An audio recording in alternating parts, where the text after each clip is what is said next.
Hey guys, and welcome back to Trekyards podcast. I am Captain Foley. I'm Connor Cookins, and we have a guest. I'm Ben. Hello. Hi, Ben.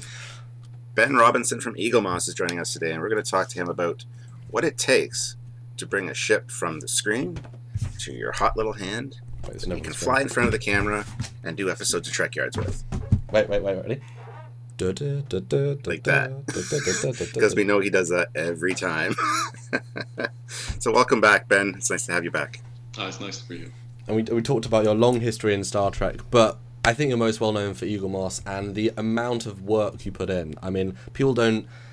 They just get a magazine and they get a model and they think, oh, it's... But there's so much work. I mean, a Trekkers episode takes a lot, and that's all digital, but you've got to work with manufacturers and getting the paint scheme right. I mean, there's so many little details that you know that fans would jump on you for. Not in a bad way, but they are pretty heavy cannon people. So let's talk Eaglemoss. Let's talk... I mean, I want to know, how does a ship go from nothing to... Well, it kind of depends on which ship it is, actually. True. That's why I have several variations. So let's start with, say, a very well-known ship. Let's start with, say, an Enterprise. Oh God, that's quite a complicated one. Okay, let's start with a simple ship. Let's go back. No, it's not a bad one. It's the thing that's interesting about the E is that it's different every time it appears on screen. Good point. Which is why I was saying it was complicated. Let's start with a simpler ship, just broad strokes, and we can go into some... So if you want to take, actually, funnily enough, the easiest ship in the world, from our point of view, and the very first one we actually did was the NX-01.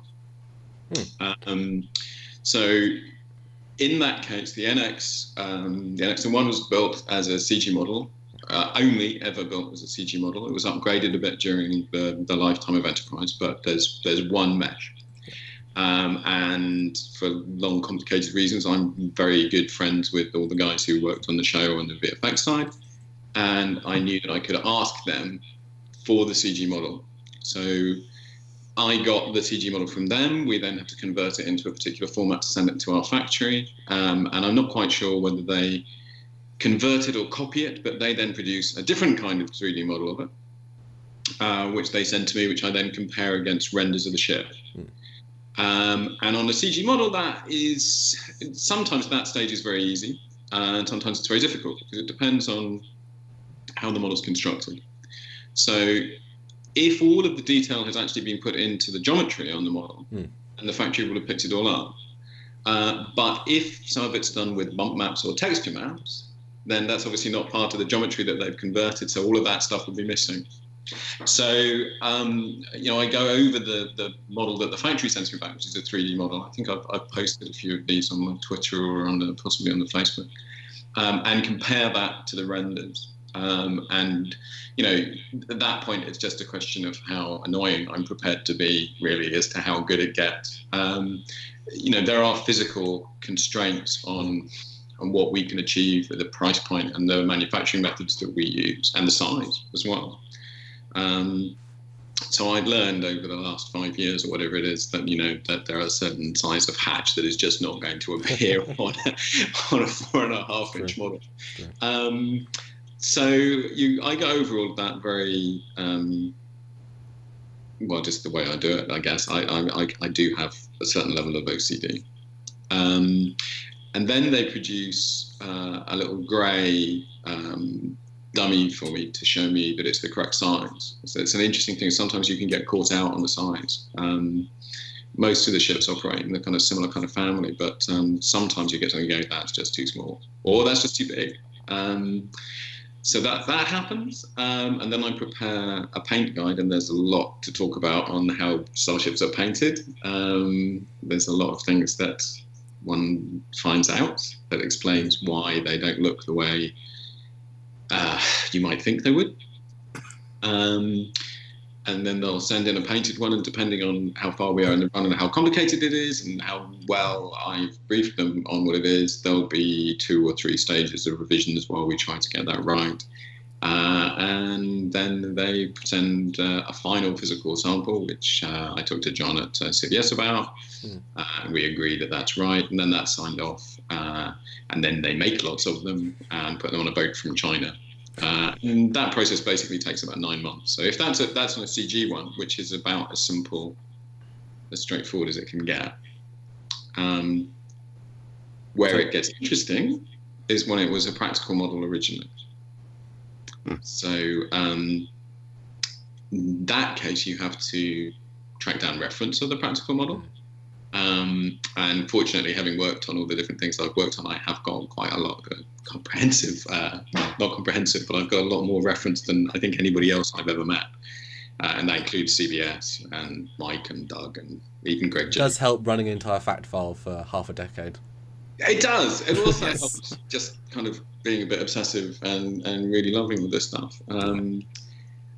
And also, being the job of, in a way, I have been the kind of unofficial archivist, because when you are doing all that kind of stuff, you discover how little there is that's archived in the proper licensing files. When I was running the Star Trek magazine, we had the Star Trek art department was still up and running. And when it came to the end of Deep Space Nine, I just went to go in and copy everything that is there.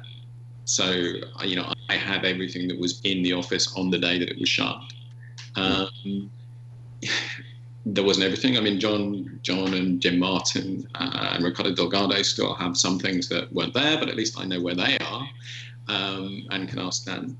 My absolute favourite thing is that I still keep uncovering new things I've never seen before from Star Trek: The Motion Picture, which has just about 3 foot tall stack of concepts for stuff, some of which are very different to what ended up in the movie. Sorry, I'm digressing.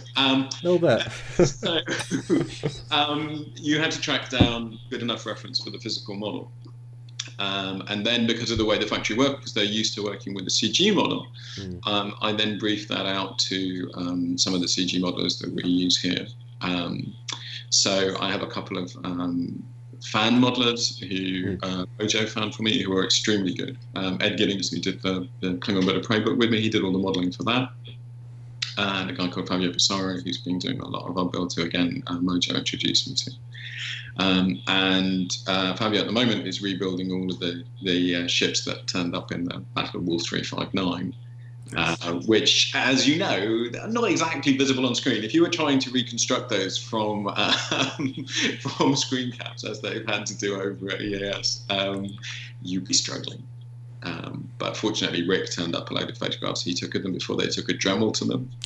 And it's one of those things where, especially in those days, it's the love of the people who worked on the show. You have the love to work on it now, but Rick had so much love at the time, and because this whole lifespan of love from different people means that now millions of people might be able to get their hands on New Orleans class. It's like, what a ridiculous thing to say, a kit bash that was thrown in to be a destroyed ship, and now you're fleshing it out and putting it out. It's like the obvious one.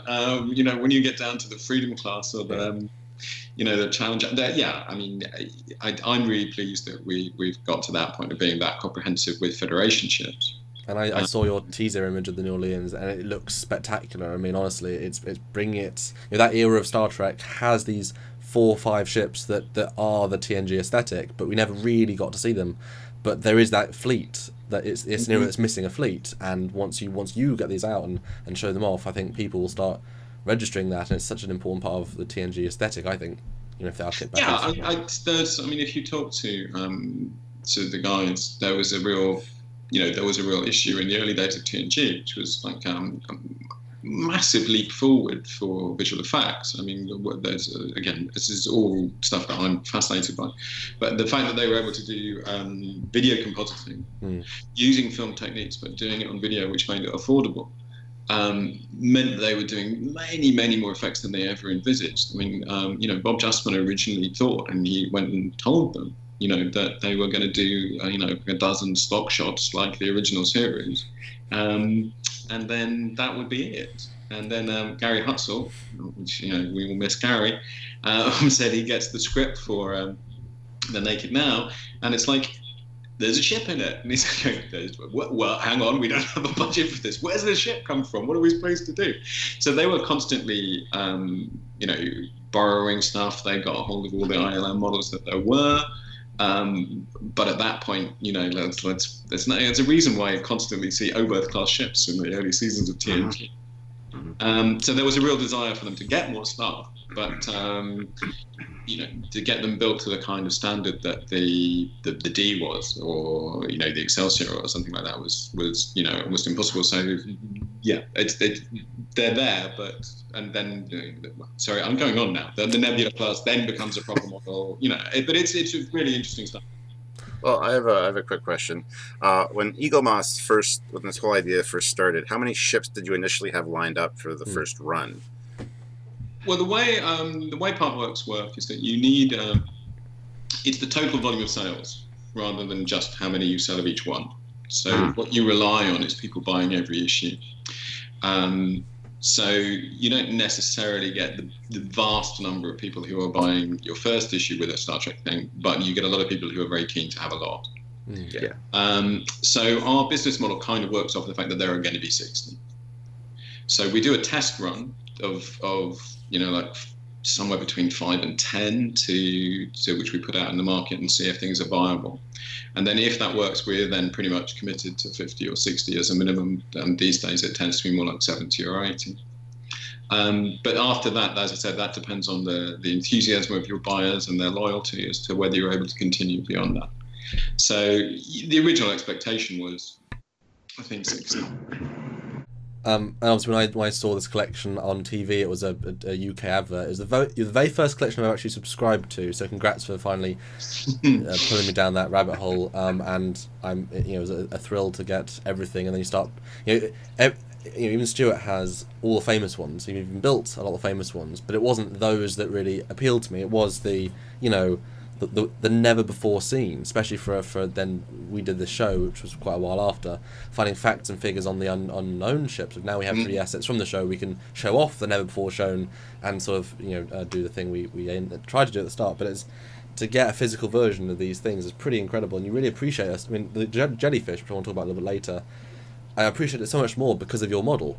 Really in 3D, these things change. I mean, Stuart, you said about the ambassador class. I mean, you loved it way more after the fact, after you built it, Yeah, I used to hate the ambassador class, and then I had to build a physical model of it, and to hold it and to actually study it in 3D. Now it's like my favorite ship, one of my favorite ships. So I got to say though, when me and my wife were in at the Star Trek convention in Las Vegas in 2013, we saw the Eagle Moss collection.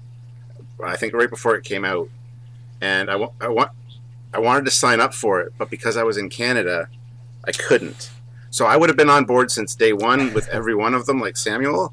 But unfortunately, I kind of got screwed because I'm in the Great White North up here. I have to apologise to everybody in Canada now. I'm very sorry about that. It's outside my control. Unfortunately, I know we have distribution problems. I know people are trying to resolve it, but they haven't yet, I'm afraid. I mean, to go back to what you were saying, Sam, I think what's the thing that makes me really kind of sad is, that famously in The Way of the Warrior, that a load of the Klingon birds of prey are actually hallmark ornaments. Yeah, and I just kind of think now, particularly if Gary was still alive, Gary with his dislike for CG, that these are actually, mostly good enough, certainly for background, for big battle scenes. We would have been able to save practical models. That we would have been able to do it. Well, I'll tell Discovery that, Ben. It's a great pitch. Yeah, I don't think they're going to go down the model. I think they can handle it. But it's true that, I mean, literally, some of these ships, they've never existed physically. I mean, you are holding up the J there, and Doug posted something today saying, "Oh, I didn't make the nacelles spindly enough. They managed to make them." Yeah, I just saw that post the other day, and I chuckled to myself because he's always talking about the spindliness of the nacelles and how he tried to make it futuristic, but didn't go far enough. If you actually, we've got a full episode on the J coming up, a remastered version with a lot of 3D renders of the ship, and the struts are literally like almost not touching. Yeah, but that ship's so big that even though they proportionally look like that, they're actually like the size of a freeway. I mean, the struts, we've literally done scale comparisons. The struts are the size of the Enterprise E saucer at its fullest point, and the B saucer at its thinnest point. So they're actually huge. You just don't think of it that way. It's because it's a very, very big ship. 2 miles.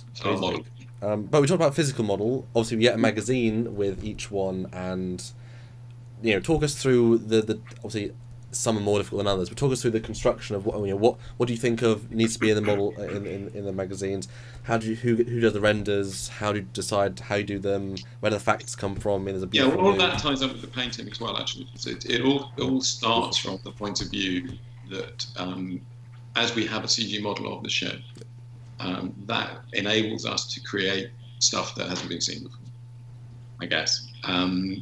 So the magazine's split up into a few different sections. It varies a little bit depending on the ship and whether there's anything to talk about on a particular subject. So there's a profile of the ship in universe, very much the kind of fact files kind of material that tells you, it was operated by the Vulcans in that case, or it was operated by Starfleet or whoever, what kind of size it was, what kind of crew it had, all the information that you could glean from watching the episodes. So and that has some new CG imagery in it that's never been seen before. It is always new, so it hasn't been seen before. So there's always a beauty shot, like the cover is always a new render. And then we put plan views in for some of the plan views in for that same ship. And then there is always, so far, I've only had one almost failure, an article about the design of the ship and how it came into being and the thinking behind it. I think I was saying to you guys earlier that, I love art of Star Trek, but I look at it and just go, well, it's just pictures. I don't understand what I'm looking at. So I'm a big believer in explaining how things evolved and the thought processes behind them. I mean, sometimes the artists go, yeah, I did a sketch and they proved it. That was it. Like, okay. Surely there was more to it than that. It's not often you get a guest, though, that literally speaks the Trekyards mantra. We are so in tune, what you do and what we do with our mentalities. It's pretty refreshing, really. Yeah, it is, absolutely. And then the other thing that we do, it hasn't happened so much because we haven't done so many physical models, is that we talk about when there was a physical model, how the physical model was made, who made it, how it was used and stuff like that. And one of the reasons, to be absolutely honest with you, the reasons we did that is because I wanted people to understand when they were looking at the model in their hand that what they saw on screen might not have been the same in every episode, that there are differences that sometimes are literally to do with the fact that, if something doesn't look quite right in a shot, the visual effects guys would change it. Well, we talked about the Kelvin at a separate event where we've met up, and they have a different. I mean, you tell us about the story about the Kelvin and trying to just match. Well, it's not. Yeah, I'm trying to think. The one I'm thinking of immediately is of the Kelvin era Enterprise, where I was talking to John Goodson about this, and the Aztec pattern, which is one of the things I think other models of ships tend not to get right. That it's a very difficult concept to explain to people that something is the same color but slightly different. I was trying to brief the factory saying, I want to put this other color on, but I want it to be like this little kind of checkerboard pattern, but so close to the other color that you can't see that it's there. And they're saying, but you won't be able to see that it's there. I was like, yes, that's the point. Subtlety. But it makes a massive difference. I mean, every now and again we get a ship that doesn't have an Aztec on it. I look at them and I think, oh God, that looks really odd. That looks really flat and wrong. So what John Goodson was telling me is that what they do, and this is true even more so on the Vengeance, is that the Aztec on those ships sometimes isn't actually even a different color. What it is it's got a different degree of specularity, so it's got different properties to it and reflects in a different way. So it's basically like you've almost got like you've got some painting is matte, some is gloss, some is high reflect, some isn't. And if they got to a particular shot where the Aztec wasn't showing up or wasn't right, they just alter the specularity for that shot. So they would just, just dial it up a bit, make it a bit brighter, make it a bit darker, make it look the way it should in this, make the shot look cool, which of course is what you want.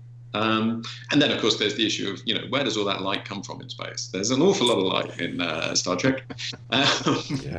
They told me they once did some tests to show, let's do the ships with the way they really would look like they're lit. And it's like, you just couldn't see them. There's just like, a couple of windows flying through space. Especially lighting, and lighting to look sexy is a whole different thing. Yeah. It's very tricky. Yeah, there's a lot of ambient light in the Star Trek universe coming from somewhere. Well, my great example is and I noticed this actually from your collection, reading a magazine. I watched an episode of Enterprise, the NX-01 is flying through warp, and there's a distinct spec change that goes past camera. It's like, but you're in a warp bubble, you're in a warp tunnel. There is no light to cause that sun sheen. It's not how light. It looks cool. It's got to be there. We have to, things have to be cheated a little bit to make them look cool, which of course, is actually pretty important. That's what TV is about. But I mean, the other thing that I found, which I discovered on this, that I think anybody who's ever built or painted a model will be absolutely fascinated by, is that because we were talking about the way they're used to video composite, in order to gain control of the colors, what they would do is they would film the model, they'd paint the model a particular color, and then they would desaturate it. So if you look at a model of, say, the Jem'Hadar bug, it's really quite sort of bright, it's quite strong colors, but when you look at it on screen, it's basically grey. The colors are there, but the reason was that they would dial the color down to about 40% of the color of the model in order to composite it. It gave them more control over the colors when they were putting the passes together.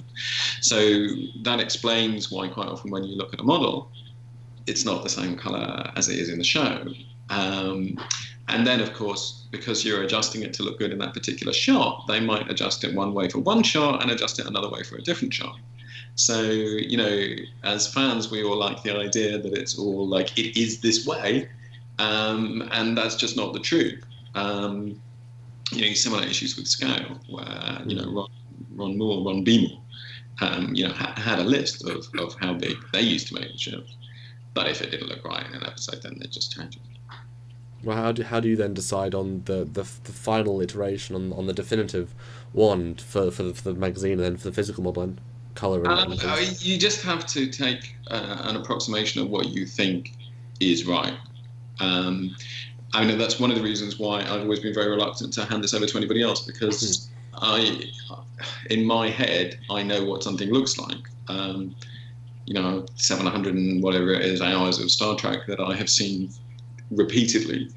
I've got a pretty good idea when I look at something whether it feels right, and you just have to go off your gut in that sense. I mean, you know, you check, you go and look at the episodes, but you know, the color of something in the original NTSC broadcast of TNG versus the remastered Blu-ray is quite different, and the model will be different again.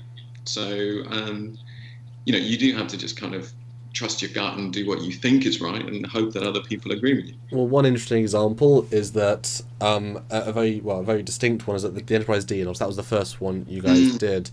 There is the full, you know, 6 foot, and then there's the 4 foot, and then there's the ILM CG, then there's the Gabriel Kroner CG for Enterprise. So you've got 4 different iterations, and Tobias's, and each one was different.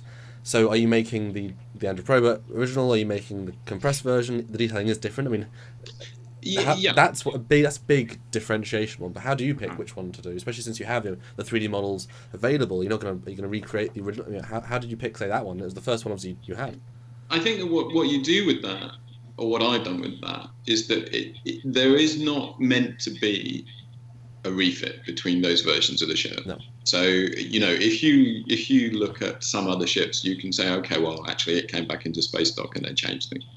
So, you know, the difference between the pilot version of the Enterprise, or the cage version of the Enterprise, and the pilot version of the Enterprise, and then the regular, you know, version of the original series Enterprise, that, you know, can justify why the back of the cells changes. But with something like the D, it's not meant to. You know, the 10 forward just appears from somewhere. Was always meant to be there. So you have to the approach I've taken is to try and create an amalgam of the different models and to pick out the details on the whole that feel right to me. It's interesting because we did obviously the 4.5 inch one. We're just doing one that's twice the size now. I'm just seeing the first version of it. And you're able to put in a lot more detail. And I discovered details that I didn't realize were there, which, you know, at the first scale we were at didn't really matter. But now you're at a bigger scale. There's like, oh, actually, yeah, there is a little bit of writing down there, or something like that. So you try to combine all the different sources of reference, and, you know, on something like the D, there are a lot. And come up with something that feels right. Again, to me, I'm afraid it does come down to my judgment in a lot of cases rather than a definitive answer. We are a professional Star Trek person for 20 years, yeah. So I think that's like, fair enough to say. I have a question. That makes me professional, I guess, yeah. In regards to the designers, how often do you talk to them about a particular ship that they designed? We love talking to all the designers here in Trekyards, so I know you have a good relationship with them all, but how often do you talk to them about an upcoming ship? Like, let's use the Enterprise J, for example. Did you contact Doug first to tell him you were doing it, or how does that work? Well, yeah, I mean, I got the CG model from Doug for the J, so he was involved from the very beginning. I mean, on the whole, it's relatively straight. I mean, we do a new ship every 2 weeks, so a lot of these articles we have sort of historically from Star Trek magazine, and we're revisiting them. The difficulty is that we tend to sort of do them in batches of 2, so once a month either I or Marcus will be putting something together for a ship. And I have to admit, it's the one thing I often get a bit panicked about, because it's like I'm trying left it to the end or trying to get a hold of someone and doing whatever. And John Eves, I don't know how much experience you have with John. John is somewhat elusive. A man. He's a little hard to nail down. We've found that out. It's like, actually, I've got to get a meeting. Can we make it another day? But I mean, so pretty much every month, I'm talking to someone or digging stuff out. Yeah. I mean, there aren't that many people, to be fair. You're talking about John, Doug, Rick, Jim Martin. I guess where it gets interesting is when you just assume that someone did something, and then you get to go, no, I didn't design that. Oh, okay, who did? Don't know. Someone else. Well, it's like this Vulcan. I assumed to be a John because he designed all the post. Yeah, me too. Surak, and it's like, oh no, okay, fair enough. Yeah. Well, Dan's. Dan's another great resource. Dan's fantastic. I mean, Dan's a fantastic guy. He's got so much, and there's an awful lot of stuff that Dan doesn't get credit for. Dan did, actually. And he has all sorts of really interesting stuff. He tends to have sort of like practical study models that he made, which is a lot of his process, and obviously he draws brilliantly as well. But yeah, so there's a load of stuff there, and Dan particularly will turn up stuff you're going, I didn't know that existed. I'd never seen that before.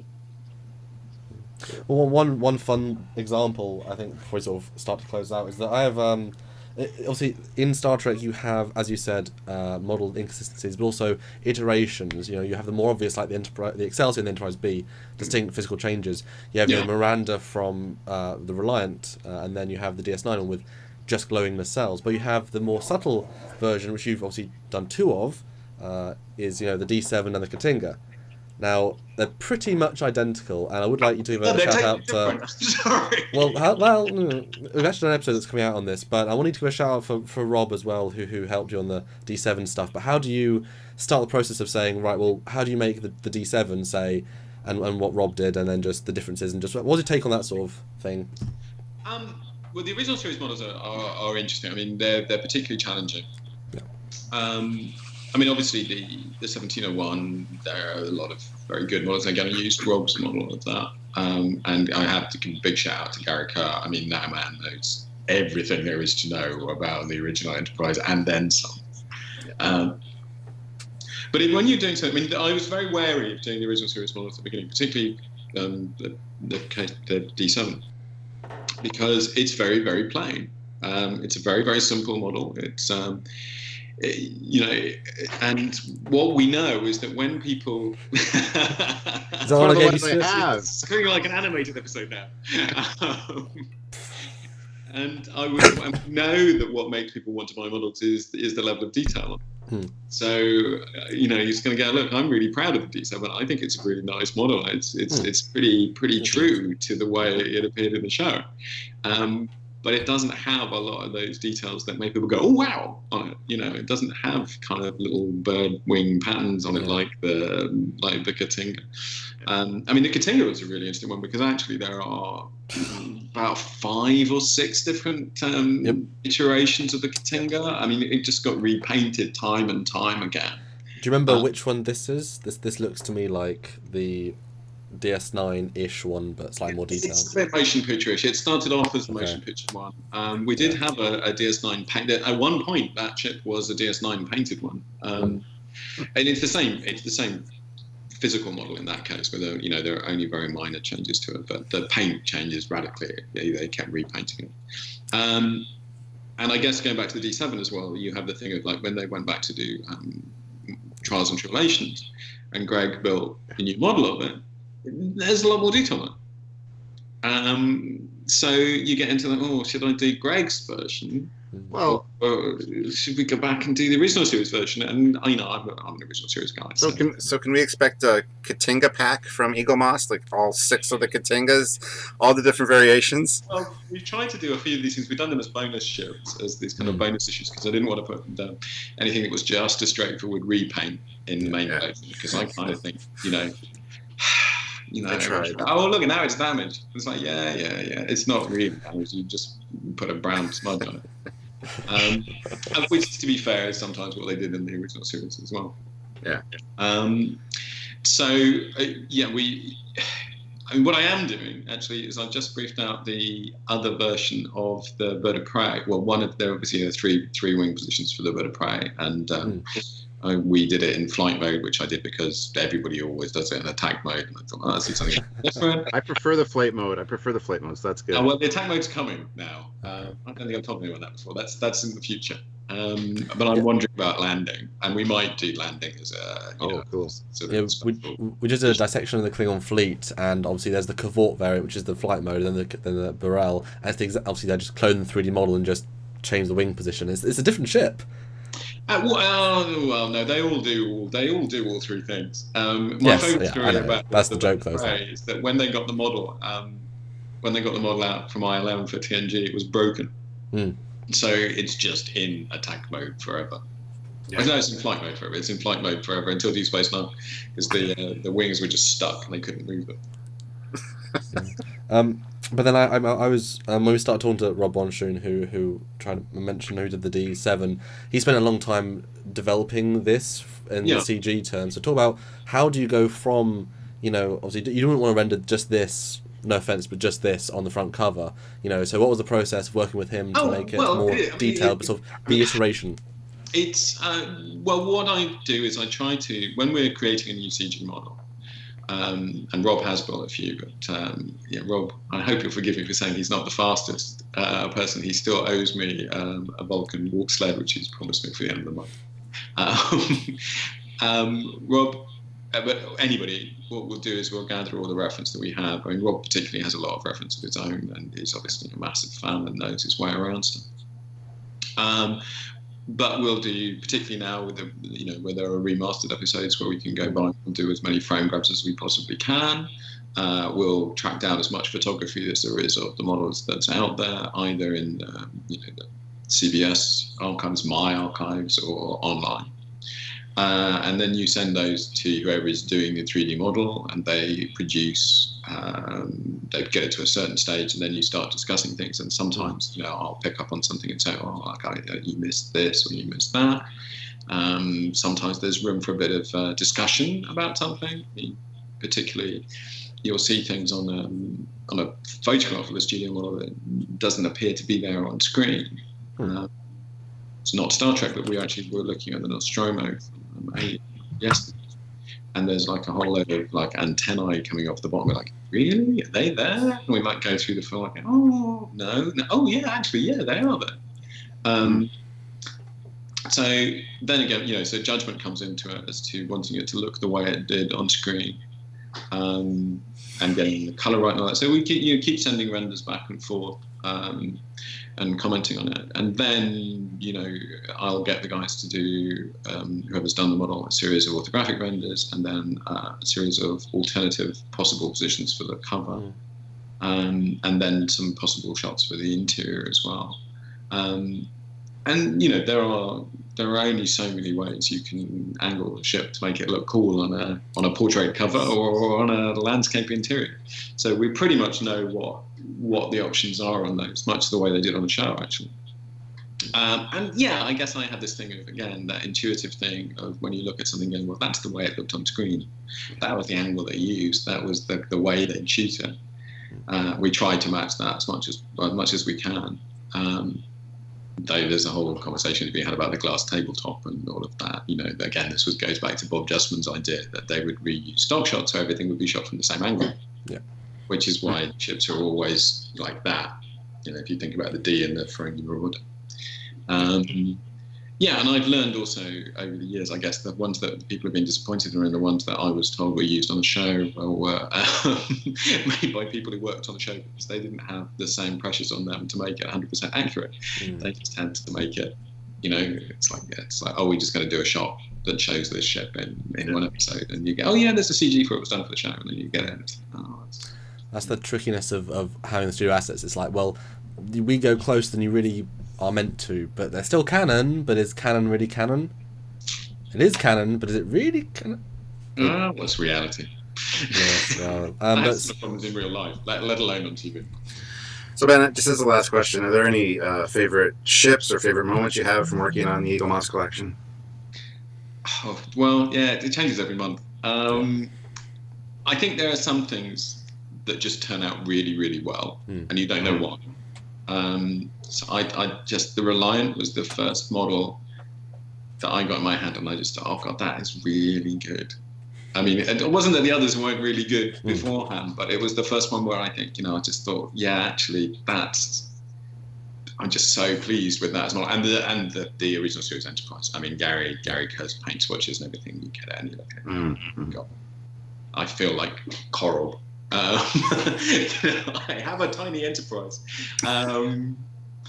So those were probably the most satisfying moments. I'm really proud of a few things that we've done. I mean, things like you're saying, the J, but doing ships that nobody would ever have done. It's really pleasing to be doing things that one seems a bit of wreckage at Wolf 359 or in the shipyards at Quail 2. I've got something that I'm hoping to do later this year, maybe early next year, which we've actually gone and built Matt Jeffries' version of the Enterprise that was designed for Phase 2, or Star Trek 2 as it was then. Excellent. So those things kind of, but next month there'll be something else really cool that comes along, and I'll go, actually, yeah, that's the best thing we've done. Okay, I gotta ask, are there any plans to do Matt Jeffries' original shuttle design? Or even something like the Xindi weapon? You're talking to Mike Akuda. This is one of Mike's requests. There aren't any particular plans at the moment, but it is one of those things. Stuart, remember, it's just like we get fan requests. Are you doing this ship? It's like, no, we haven't eventually. Got plans. Yeah, it will come out eventually. Someone always asks me for the Husnot warship. That kind of stuff. I mean, what we're trying to do is we're doing more and more of this stuff where we do special issues or things that are for subscribers and for conventions, I can't even say it. And I'm trying to keep those kind of things for that. So concept-y things. We are doing the ring ship, the one from the rec deck on the motion picture around Admiral Marcus's office, which is kind of more canon, I guess, than Matt's Phase 2 Enterprise. So those things they're nice. Those are the things I guess I really never imagined we would be able to do. That or Andy's original design for the Enterprise C. Those kind of things. Yes, please. Yes, please. Oh. Yeah, that would be a good one. Yeah. Yes, please. Well, that's a good thing to end on. I think. Yes. We'll never. Well, as long as people keep coming, as long as people keep buying, we'll keep coming. Well, we'll keep flying models and telling them to buy the issues. So I'll buy them if I'm able to in Canada. Yeah, it's Canada. Oh, don't move to America right now. But all right, cool. Well, thank you very much, Ben, for joining us for this podcast. It was really great hearing all this, and I'm sure everyone out there is really excited. And I'm going to get a lot of requests in the comments for ships you should make. So make sure you read the comments section. Make sure everyone reads the lists of what's out there already, because quite often people ask for something and go, yeah, we did that. Yeah. I mean, one of the things I really couldn't believe when we started it was that no one had ever done a model of the Akira before. How crazy is that? It's one of those been there, done that, got the magazine. Moving on. Yeah. But yeah, and thanks for finally appearing on the show and giving us some of your time, because that, as we all know, time is the most important thing with these sorts of productions. So thank you so much, and hopefully speak to you soon. Yep. Yeah. Absolutely. Yeah. I mean, just keep chiming. I'm at least unlike Johnny's, I won't promise if I can't do it. Yeah. Perfect. On that note, Stuart. All right. Well, thank you very much, guys, for joining us for this episode. And again, thanks, Ben. And we will see you all next time. In the meantime, like this video if you did like this video. Subscribe to the channel. And we look forward to seeing you in the future. Yeah. Until then, guys, I'm Captain Foley. I'm Connor Coggins. Bye. Bye, everybody.